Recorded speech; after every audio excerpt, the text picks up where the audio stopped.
지금 오늘 본문에 여러분들께서 지금 보셨겠지만 많은 분들이 좀 이렇게 지나가는 그 구절이 한 구절이 있습니다. 그것이 27절의 말씀인데요. 여러분 궁금하면 질문하게 돼 있죠. 궁금한데 질문 안 하시는 분 별로 없잖아요. 이상하게 생각하는 것이 여러분 눈에 딱 잡혔는데 옆에 바로 물어볼 사람이 있다면 질문하시지 않겠습니까? 지금 27절 말씀 보시면 제자들이 돌아왔습니다. 예수께서 여자와 말씀하시는 것을 굉장히 이상히 여겼습니다. 왜 이상히 여기죠? 당시에 남자와 여자는 길거리에서 대화하는 법이 없었습니다. 지금도 2000년이 지난 지금도 중동에 여행하실 때 남자는 여자한테 여자는 남자한테 말을 걸면 절대로 안 됩니다. 큰일 납니다. 2000년 전이니까 더 빡빡했겠죠. 근데 남자와 여자가 대화를 하고 있을 뿐만 아니라 유대인과 사마리아는 서로 교제를 하지 않습니다.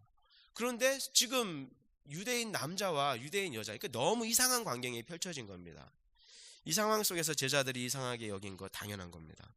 근데 무엇을 구하시나이까? 어찌하여 그와 말씀하시나이까? 묻는 자가 아무도 없었습니다. 왜 그랬을까요? 이상하면 물어야 되잖아요. 제가 이 말씀을 1부 때 말씀을 드렸더니 우리 미국 성도님 한 분이 이 물으면 예수님이 좀 당황하시거나 예수님을 좀 embarrassing, 부끄럽게 할 수도 있지 않을까요? 왜냐면 문화적으로 코드가 지금 맞지 않는 행동이니까. 그래서 제가 그것도 참 좋은 접근이다 이렇게 말씀을 드렸어요. 근데 제가 생각한 것은 이것입니다. 제자들이 예수님이 지금 무엇을 하고 계시는지 알고 있었다 모르고 있었다? 이미 알고 있는 겁니다. 이상한 광경이긴 한데 뭐 하세요? 라고 물을 필요는 없어요. 보나마나 뭐 하고 계셨겠습니까? 전도하고 계셨겠죠. 예수님의 별명 중에 하나가 뭡니까? 죄인들의 친구다 그랬습니다. 예수님은 사람들의 누구는 이렇게 가리고 누구는 말고 그러지를 않고 모든 사람들하고 다 관계를 맺고 서스름없이 누구나 대화를 하는 분이셨습니다. 근데 성경에서는 좀 바리새인들과 좀 그 대화가 많이 기록이 돼 있어서 좀 빡빡한 모습으로 나오지만 실제 예수님은 같이 먹고 마시고 친구처럼 지내는 것이 일상이었습니다. 이것을 우리는 무엇이라고 표현하느냐? 생활 속의 전도. 따라해 보십시오. 생활 속의 전도. 그러니까는 자연스러운 겁니다. 이상한 장면이지만 내용은 자연스러운 겁니다. 물을 필요는 없지요. 우리 최지성 지사님이 찬양을 인도해 주셨는데 저희 교회 찬양팀장으로서 우리가 특별 기도 같은 거 하면은 찬양을 거의 매일 준비하시고 매일 인도하시지 않습니까? 그죠? 그러면 최 집사님을 잘 아시는 우리 차영민 집사님께서 집에서 보실 때는 남편이 오늘도 지금 기타를 들었어. 그러면 뭐 하는 것이다? 찬양 준비하는 거겠구나. 자연스럽죠? 왜냐면 잘 아니까. 뭐 하세요? 묻는 게 이상한 겁니다. 그죠? 20년 동안 늘 그렇게 해오셨으니까 자연스러운 거죠. 요즘 전도에 대해서 우리가 자연스러운 것을 생각을 해보면 그리스도인들이 전도하는 것이 자연스러운 것일까요? 요즘 우리들이 생각할 때 좀 이상하다고 표현하면 너무 죄송하죠. 좀 특이한 모습일까요? 그리스도인들도요. 그리스도인들이 전도하면 이상하게 봅니다. 이단 아니야? 그럽니다. 전도를 너무 열심히 해. 그렇게 보는 세상이 됐어요. 지난주에 제가 보통 주일날 밤에 우리 아이들을 데리고 장인 장모님 잠깐 뵈러 가는데 저녁쯤에 누가 배를 눌렀어요. 장인어른께서 누가 왔네? 그러시는 거예요. 근데 우리가 약속이 없었거든요. 그리고 제가 직감적으로 알았어요. 여호와 증인일 것입니다. 제가 그랬어요. 그리고 문을 열었더니 아주 잘 차려입은 백인 여호와 증인 2명이 인사를 하더라고요. 그러면서 왜냐면 그걸 제가 어떻게 알았냐면 작년부터 가끔씩 중국어로 된 그 여호와 증인들 나눠주는 책자 있잖아요. 그 책자가 우리 집 앞에 자꾸 떨어져 있어요. 그래서 이 사람들이 우리를 주목하고 있구나. 중국인인 줄 알고 있구나. 어느 날 한번 오긴 하겠구나. 근데 이제 왔어요. 그래서 제가 첫 마디가 중국인이시냐고. 그래서 나는 한국인이다 그랬어요. 그랬더니 이 아가씨들이 지난달에 자기들이 한국에서 왔대요. 한국에서 1년 동안 자기가 선교하고 왔대요. 그러면서 남산 얘기하고 갑자기 이제 한국말 우리가 방언이 터진 거예요. 그래서 막 또 한국말로 얘기를 하다가 근데 이제 저한테는 굳이 안 주셔도 된다고 저는 이제 목사라고 소개를 하고 나이스하게 보내드렸습니다. 제가 그것을 보면서 느끼는 것이 무엇이냐면, 우리 지나가다가 여호와 증인들이 이렇게 그룹으로 다니거나 둘둘 3, 3, 5 다니는 모습 보면 전도하시는구나, 우리 알잖아요. 전혀 낯설지 않죠. 몰몬 분들은 이렇게 명찰 딱 하고 또 나이스하게 입고 또 다 다니시잖아요. 낯설지 않아요. 전도하시는구나. 무엇을 하느냐고 묻지 않습니다. 근데 그리스도인들만 전도를 하러 다니면 뭐 하는 거야 지금? 왜 그래? 뭐 맛있는 거 먹었어? 수련회 갔다 왔어? 우리는 그거 좀 이상하게 보는 거예요. 내 여자친구가 갑자기 막 전도하고 다니기 시작한다. 이 여자친구하고 계속 교제를 해서 결혼을 할까 말까. 이게 지금 완전히 뭐가 이상해진 거예요. 예수님은 너무 자연스러우셨는데. 할렐루야. 우리도 이 자연스러움을 회복해야 될 줄로 믿습니다. 이게 너무 자연스러운 거거든요. 예수님 보십시오. 물 달라고 하시는 것부터 하나님은 영이시다, 그리고 내가 메시아다, 이 흐름이요 너무 자연스럽잖아요. 그냥 물 마시다가, 그죠? 예배에 대해서 가르치시고. 요즘 제가 전도에 대한 생각을 이제 조금 더 많이 하고 있습니다. 우리 이제 금요일날 전도 훈련도 있고 해서 그런지 꿈을 꿨어요. 이번 주 월요일날. 꿈 얘기는 제가 잘 말씀드리지는 않는데, 그래도 이제 꿈에 전도하는 꿈을 꿔가지고 제가 말씀드리겠습니다. 성도님 한 분하고 전도를 하러 갔어요. 근데 중국분 두 분이 앉아 계시는데 부부 같았어요. 한 50대 중반이나 60대 초반 정도 되셨겠더라고요. 굉장히 지쳐 보이셨고 신문을 읽고 계셨는데 전혀 영적인 것하고는 거리가 멀게 느껴지는 좀 딱딱한 그런 분위기였습니다. 그래서 제가 전도를 하러 가면서 이제 God bless you 제가 이렇게 전도지를 드렸더니 받기는 받으셨는데 별 관심 없다라는 투로 그냥 받기만 받으셨어요. 더 이상 말 걸지 말라는 딱 그런 느낌이 왔어요. 그래서 제가 더 이상 그냥 가면 되니까 가려고 하는데, 문제는 제 옆에 계신 저희 교인이 다짜고짜, 그때는 그냥 원래 싹 그냥 자연스럽게 떠나면 되는데 이분이 사형리를 펴시더니, 사형리는 읽는데 10분이 넘게 걸리거든요. 사형리를 딱 펴시더니 그 중국 사람한테 이거 당신이 봐야 된다고, 하나님이 당신을 사랑하시고 당신을 위한 놀라운 계획을 갖고 계시며 이렇게 시작을 하는 거예요. 당신은 죄에 빠져 있고 예수님께서 죄의 대가를 지불하셨다, 예수님 이제 영접해야 된다. 그냥 막 속사포처럼 쫙 나가는 거예요. 제가 얼마나 불안한지. 집사님 지금 이럴 때 아닌데, 그런 마음이 막 들 정도로. 그러면서 이분이 쫙 1, 2, 3, 4를 하시더니 우리 10시에 영어 예배가 있는데 오시겠느냐고 그것까지 하시는 거예요. 아이고 큰일 났다 했는데 이 중국 분들이요 너무 환하게 웃으면서 교회 가겠다는 겁니다. 제가 그게 당연한 거잖아요. 솔직히 말하면 당연한 거잖아요. 복음 전하고 교회 온다는 것이 목사가 볼 때 그게 당연해야 되는 거잖아요. 물론 다음에 온다고도 할 수 있겠지만. 근데 제가 꿈속에 그게 얼마나 놀랬는지 제가 꿈에서 소리를 내면서 깨버렸어요. 너무 놀라가지고 눈이 떠지더라고요. 제가 회개했잖아요. 목사가 꿈에서 전도하는 꿈을 꿨는데 그게 악몽 비슷하게 돼가지고 제가 잠에서 깼다니까요. 그 은혜스러운 장면이. 악몽 꾸시면 다시 침대에 잠자리에 들기 어렵잖아요. 제가 놀랬다는 사실에 제가 또 놀래가지고 이런 날은 기도를 일찍이 시작해야 돼. 제가 교회 오니까 새벽 3시 반이었습니다. 새벽기도를 좀 일찍 시작하자. 그리고 제가 말씀을 폈는데 오늘 이 말씀이 펴진 거예요. 예수님은 너무나 자연스러우셨는데 나는 너무나 자연스럽지 못했다. 그 자책감이 들고 제가 개인적으로 말씀을 월요일부터 준비를 하고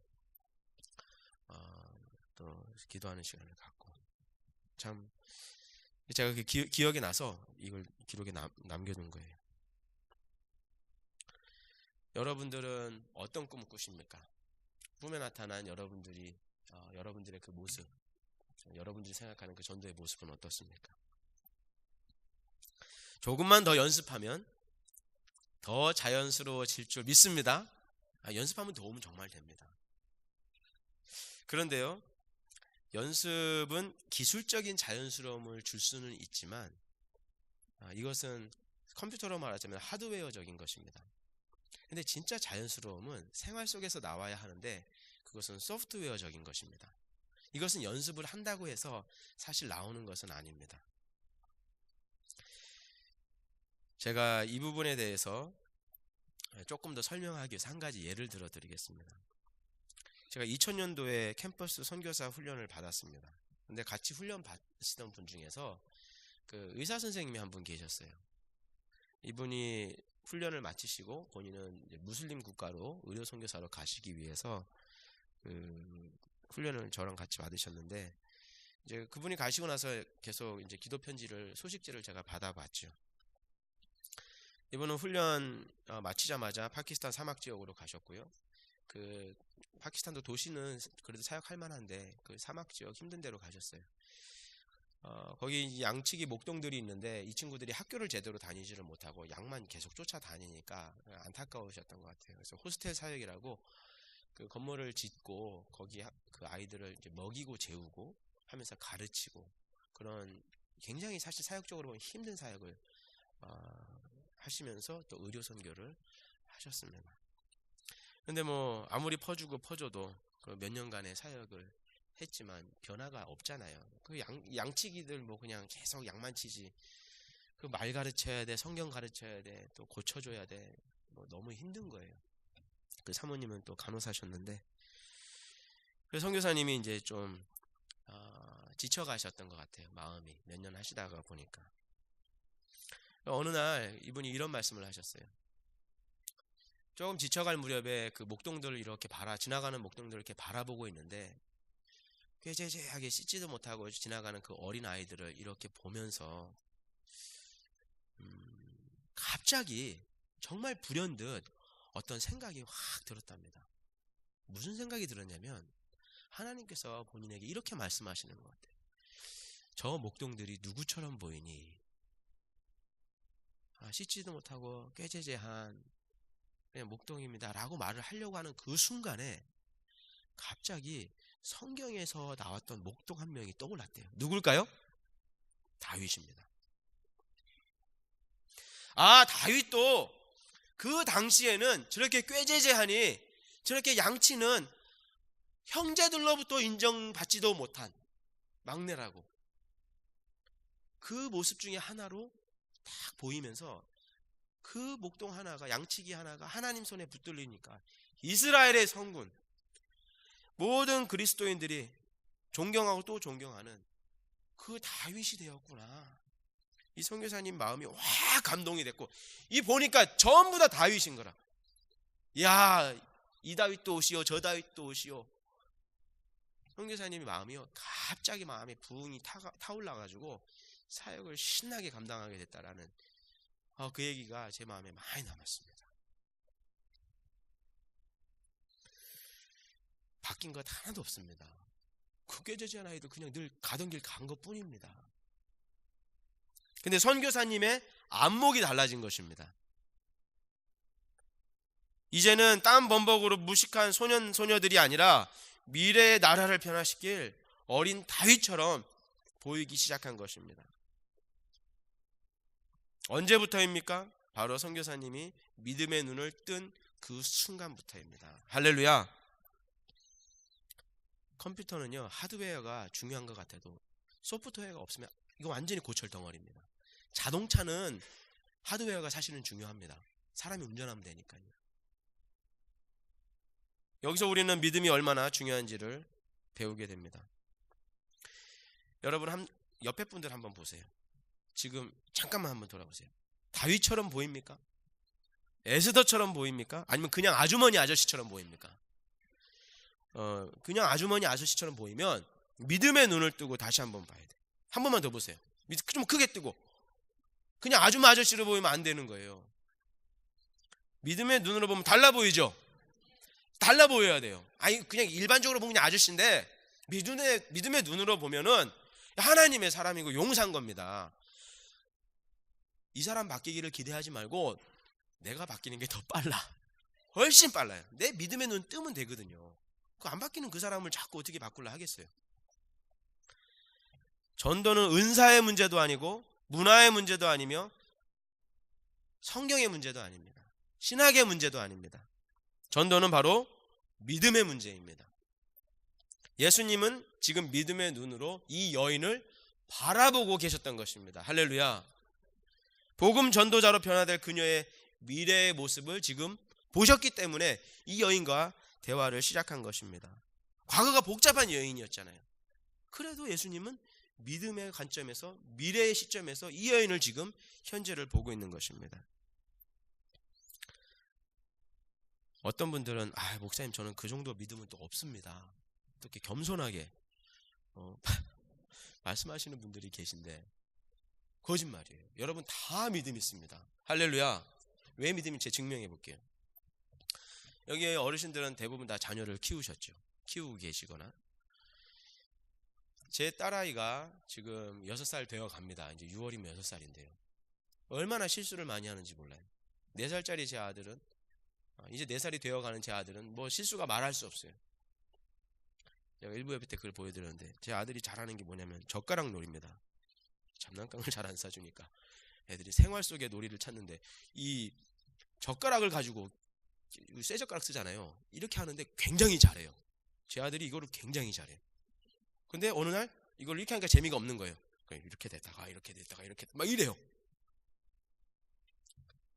그렇게 하더니 이제 ABCD 노래를 부르잖아요. 그러니까는 ABCD 이렇게 치는 거예요.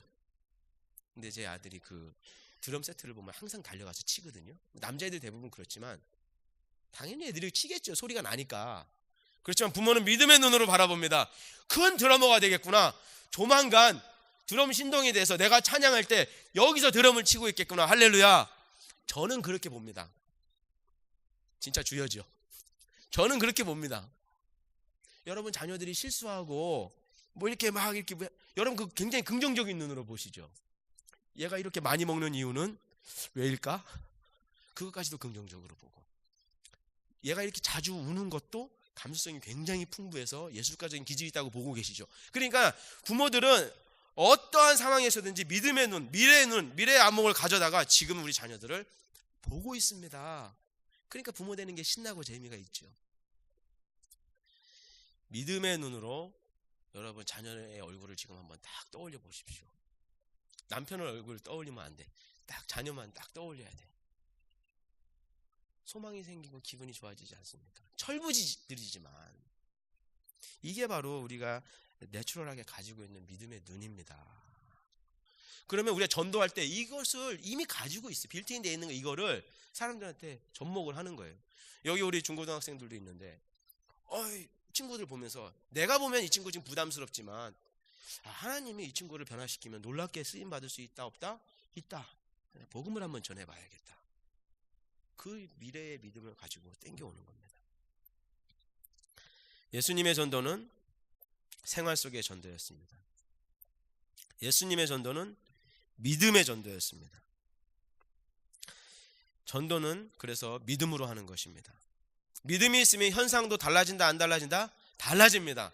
그대로인데 그게 달라져요. 믿음이 있으면 보이는 것이 달라지니까 내 자세도 달라집니다. 내 자세가 달라지니까 말과 행동도 달라집니다. 할렐루야. 뭐 긍정의 사람 이거 갖다가 낼 필요가 없어요. 믿음이 있으면 다 바뀌는 것입니다. 믿음 없으면요, 있던 자신감도 흔들립니다. 잘하고 잘하는데도 믿음이 없고 트러스트가 없으니까 자신에 대해서 실력 발휘가 안 되는 겁니다. 그러니까 현상은 더 부정적이죠. 안 될 거야, 안 될 거야. 자세는 더 소극적이 되죠. 그럼 뭐 결과가 없죠. 말과 행동은 점점 위축되고 부정적이 되고 소망을 품은 미래는 사라져 버렸습니다. 사실 사라진 게 아니거든요. 내 믿음이 사라지면서 다 사라진 것입니다. 한번 따라 하실까요? 오직 믿음으로. 오직 믿음으로. 생활 속의 전도를 보이셨던 예수님의 전도는 믿음이 넘쳤습니다. 그러니 그 여자하고 대화를 하고 있는 거죠. 마지막 세 번째로 예수님의 전도는 즐거웠습니다. 다 같이 읽겠습니다. 요한복음 4장 36절, 37절, 38절입니다. 다 같이 시작. 거두는 자가 이미 삭도 받고 영생에 이르는 열매를 모으나니 이는 뿌리는 자와 거두는 자가 함께 즐거워하게 하려 함이라. 그런즉 한 사람이 심고 다른 사람이 거둔다 하는 말이 옳도다. 내가 너희로 노력하지 아니한 것을 거두러 보내었노니 다른 사람들은 노력하였고 너희는 그들이 노력한 것에 참여하였느니라. 아멘. 여러분 신기하지 않습니까? 뿌리는 자와 거두는 자가 함께 뭐 한다고요? 즐거워한답니다. 이것에 대해서 저희 이제 인사이트를 가져다 준 책이 바로 제가 지난번에 소개해드렸던 책입니다. 저는 그 부분을 못 봤거든요. 저는 순차적으로 즐거워한다고 막연하게 생각했는데 그 베일리 박사가 쓴 책에서 보니까 함께 즐거워하는 것이다. 제가 그 말에 힌트를 얻었어요. 아니 뿌리는 자와 거두는 자가 어떻게 즐거워할 수 있을까? 이 본문에 봐도 이상합니다. 보십시오. 누가 삭슬 받습니까? 거두는 자가 삭슬 받습니다. 누가 열매를 모읍니까? 거두는 자가 열매를 모읍니다. 성경에 그렇게 되어 있잖아요. 뿌리는 자가 삭슬이 있다 없다 뭐라고 나옵니까? 언급이 없습니다. 오히려 38절을 보시면 너희로 노력하지 아니한 것을 거두러 보내었노니 다른 사람들, 그러니까 뿌리는 자죠, 노력하였고 뿌리는 사람이 한 것은 노력한 것밖에 없어요. 너희는 지금 추수하고 있는데 그들이 노력한 것에 참여하였다. 그러니까는 뿌리는 자는 지금 삭도 없고 열매도 없고 노력만 더한 것입니다. 그런데 결론은 뿌리는 자와 거두는 자가 함께 즐거워하고 있다. 할렐루야. 이것이 복음의 신비라는 것입니다. 뿌리는 자가 함께 즐거워할 수 있는 유일한 가능성은 무엇입니까? 뿌리는 자는 지금 무엇으로 뿌린다? 믿음으로 뿌린다. 뿌리는 자는 지금 고생만 하고 있습니다. 현상적으로는요. 그런데 뿌리는 사람의 마음속에 무엇이 있다? 추수의 기쁨이 이미 믿음으로 이것들이 다 자랄 것이고 하나님이 풍성한 은혜 주셔서 다 추수할 때가 올 것이야. 내가 추수를 못할 수는 있지만 그 믿음으로 뿌리는 거예요. 여러분 자녀를 그 믿음으로 지금 키우고 계시지 않습니까? 내가 잘 키워놓으면 이 녀석들이 역할을 할 것이다. 그러니까 여러분이 그 모진 고생을 지금 참아내고 있는 것 아닙니까? 바로 믿음 때문입니다. 복음의 씨앗을 뿌리는 일은 정말 힘든 일입니다. 하지만 믿음이 있으면 힘들지가 않습니다. 사람들이 이 믿음을 적용시키지 못하고 그냥 뿌리를 내니까 이게 노가다가 되는 겁니다. 오늘 우리가 나야가라 폭포 가서요, 믿음을 들여보는 거예요. 또 오늘 세계 각국에서 온 사람들을 만나겠죠. 믿음의 눈으로 진짜 하나님이 하시면 그 사람들이 얼마나 신기하겠어요. 폭포 보러 갔다가 이상한 종이를 받았는데 신기하지 않겠어요? 여러분이 이과수 폭포를 갔는데 누가 뭘 줬어, 현지인이. 그게 신기하지 않겠어요? 한번 읽어보지 않겠어요? 하나님께서 역사하시는 것입니다. 거두는 사람이 즐겁습니다. 뿌리는 사람도 즐겁습니다. 믿음 있으면 즐겁습니다. 믿음 없는 게요 정말 괴로운 겁니다. 믿음 없이 여러분 신앙생활을 하시든지 봉사를 하시든지 뭐 한번 해보세요. 믿음 없이 자녀를 한번 키워보세요. 하루라도 믿음의 이것을 적용하지 않고 한번 해보세요. 너무 힘듭니다. 믿음 가지면 힘든 것도 쉬울 줄로 믿습니다. 우리 선생님들도 너무 애쓰고 수고하시잖아요. 선생님들한테 이 믿음의 관점을 심겨줘야 돼요. 우리도 그 선생님들을 믿음으로 바라봐주고. 솔직히 이 복음 전하는 것은 단순히 즐겁자고 전하는 것은 결코 아닙니다. 지금 여러분 제가 설명해 드렸듯이 생활 속의 전도, 믿음으로 하는 전도, 즐거움의 전도 제가 말씀드렸거든요. 이 생활과 이 즐거움의 사이에는 믿음이 딱 중심이 되어야 될 줄로 믿습니다. 없으면 다 무너지는 것이에요. 로마서 1장 17절 말씀입니다. 다 같이 읽겠습니다. 시작.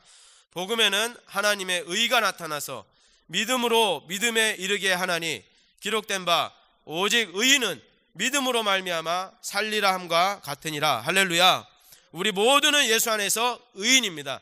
예수 바깥으로 나아가면 정죄받고 죽을 죄인이지만 예수 안에서 의인된 것입니다.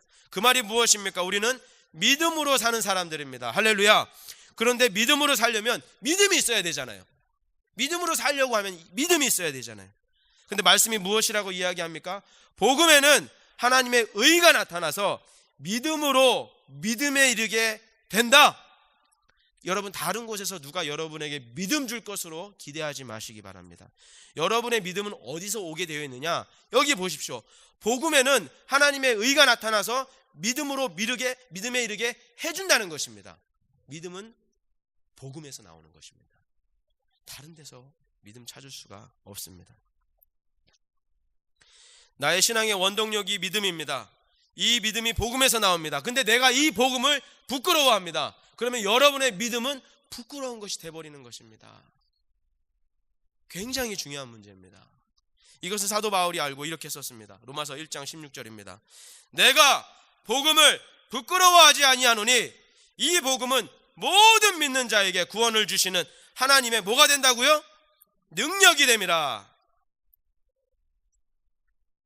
하나님의 능력 받고자 사모하는 사람들이 너무나 많습니다. 귀한 일입니다. 근데 여기 성경에서 딱 적어놨잖아요. 복음을 부끄러워하지 않는 것, 그것이 능력인 줄로 믿습니다. 그것이 최고의 능력이에요. 이 복음은 모든 믿는 자에게 구원을 주시는 하나님의 능력. 여기서 능력이 두나미스라는 단어거든요. 두나미스가 다이너마이트의 그 어원입니다. 폭발력. 당시에 이 다이너마이트가 제일 센 거였어요. 지금으로 했으면 아마 핵폭탄이 아마 들어갔을 겁니다. 다 날려버리는 것입니다. 다 죄로 만들어버리는 것입니다. 나의 모든 연약함, 나의 모든 부정적인 것, 나의 모든 문제, 육신의 문제, 미래의 문제, 관계의 문제 한 방에 다 날려버릴 수 있는 것이 바로 하나님의 능력인 줄 믿으시기 바랍니다. 이 능력이 어디서 온다고요? 복음에서 나옵니다. 근데 내가 복음을 부끄러워해요. 이 능력이 없는 거죠.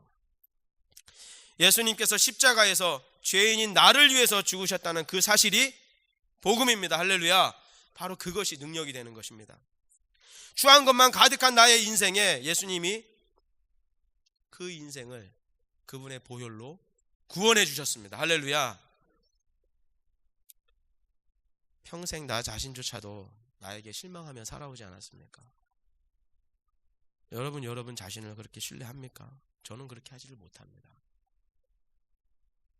나 자신도 나를 믿지 못하고 기대하지 못했던 인생 아니었습니까?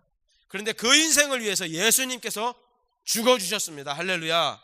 저라면 그렇게 못합니다. 이것이 기쁜 소식이 되는 것입니다. 여러분이 지극히 거룩하고 흠이 없으신 하나님이라면 여러분 같은 사람 위해서 당신의 하나뿐인 자녀를 십자가에 못 박겠습니까? 저는 못 박습니다. 저는 그렇게 못합니다. 어떻게 제가 제 자녀를. 그런데 하나님의 믿음은 차원이 달랐습니다. 그분이 먼저 나를 사랑해 주셨습니다. 강력한 믿음으로 나를 먼저 바라봐 주셨습니다. 그분의 믿음의 입술로 내 이름을 먼저 불러주셨습니다. 무가치한 내 인생을 위해서 그분은 보혈을 흘려주셨고 나의 죄까지 걸머지시고 십자가에서 죽어주셨습니다. 그분의 죽으심 덕분에 대대로 흘러내려오던 모든 저주가 완전히 소멸된 것입니다. 어디 그뿐입니까? 약속하신 대로 사흘 만에 부활하셔서 당신이 착한 사람이라는 것을 증명한 것이 아니라 하나님의 아들이심을 증명한 것입니다. 고린도 전서 5장 17절 말씀. 누구든지 그리스도 안에 있으면 새로운 피조물이다. 이전 것은 지나갔으니 보라 새 것이 되었도다.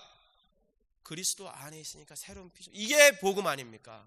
이것 때문에 우리가 살 수 있는 소망과 희망이 생긴 것 아닙니까? 누구 때문에? 바로 예수님 때문에. 우리의 이 믿음 가지고 나아가야 될 줄로 믿습니다.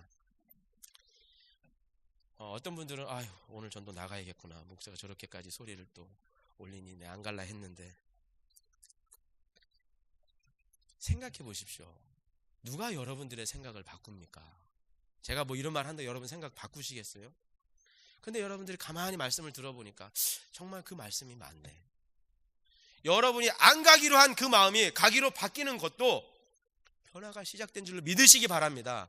하나님의 말씀 때문에 내 생각이 바뀌는 거예요. 그래야 내가 하나님의 말씀 따라 내 인생이 바뀌어가지요. 그게 이게 능력이구나.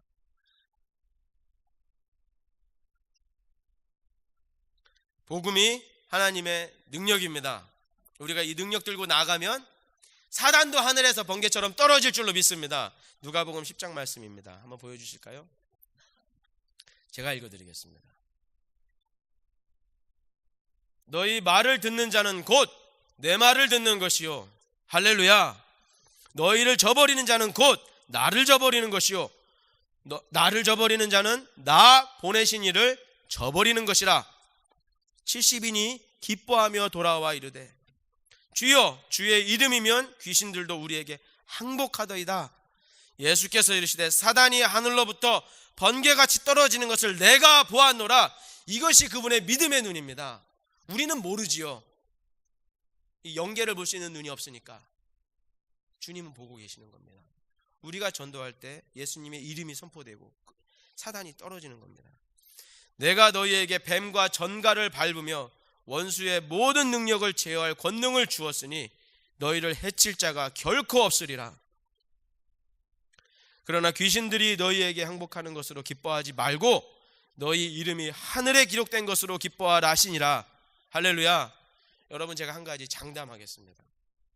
오늘 전도를 나가시는 분들은 돌아오실 때에 이러한 간증이 나올 겁니다. 내가 구원받은 것이 너무 감사합니다.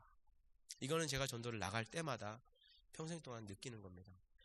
받아들이든 안 받아들이든 간에 항상 전도하고 나면 그 생각이 들더라고요. 아, 내가 구원받은 것은 참 감사할 일이다. 전도하러 가는 자에게 주시는 하나님의 상급입니다.